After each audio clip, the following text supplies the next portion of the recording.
la vie éternelle une fois sauvé, toujours sauvé. Donc dans Jude du verset 3, il est dit « Bien-aimés, quand je montrerai toute assiduité à vous écrire au sujet de notre commun salut ». Donc tout simplement après cela parle de la vie chrétienne, donc il dit « Il m'a semblé nécessaire de vous écrire et de vous exhorter afin que vous combattiez intensément pour la foi qui a été jadis livrée aux saints ». Dans la seconde moitié du verset, cela parle de la vie chrétienne, d'accord? Du fait que tout simplement il y a des chrétiens qui donc deviennent disciples et donc combattent le bon combat de la foi, d'accord, de la vie chrétienne. Donc simplement ce n'est pas pour le salut, d'accord, puisque ils œuvrent pour Dieu, mais ce n'est pas pour le salut, d'accord, ce n'est pas pour la vie éternelle, parce que la vie éternelle est gratuite, mais tout simplement ils œuvrent pour les récompenses et couronnes célestes dans le ciel, d'accord. Donc tout simplement les œuvres ne sont pas pour le salut, mais c'est simplement pour les récompenses et couronnes célestes que Dieu a promis à ceux qui travaillent pour lui. Mais dans la première moitié du verset, cela dit « Bien-aimés, quand je montrerai toute assiduité à vous écrire au sujet de notre commun salut ». Donc simplement cela dit au sujet de notre commun salut. Et donc le commun salut, c'est quoi? C'est le fait d'être sauvé de la même façon et donc de la même manière pour tout le monde, d'accord?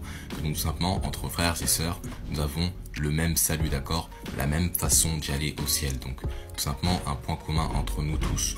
Et donc tout simplement, le salut commun, c'est tout simplement l'évangile, du fait qu'il faut croire en l'évangile, que Christ a été mort pour tous nos péchés, passés, présents et futurs, qu'il a été enseveli et ressuscité, et que donc tout simplement ce n'est point par les œuvres afin que personne ne se glorifie, donc zéro œuvre, et que tout simplement une fois que vous êtes sauvé, vous êtes toujours sauvé parce que maintenant vous avez la vie éternelle, une vie qui est sans fin et qui donc ne s'arrête jamais, et non une vie qui est temporaire. Il faut bien comprendre que le salut commun, c'est que c'est par la foi seule en Jésus-Christ, non des œuvres, zéro œuvre, et que donc c'est la vie éternelle.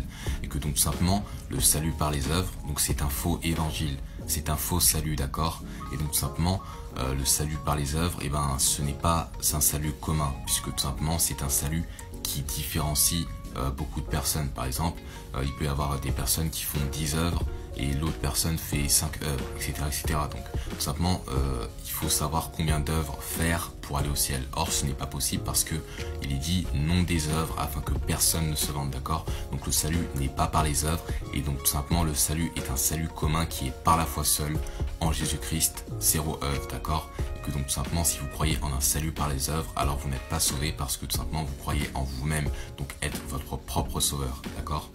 Et donc si vous n'êtes pas sûr à 100% d'aller au paradis, je vous conseille de voir la vidéo en lien YouTube pour savoir comment aller au ciel. Que Dieu vous bénisse, bonne journée. Amen.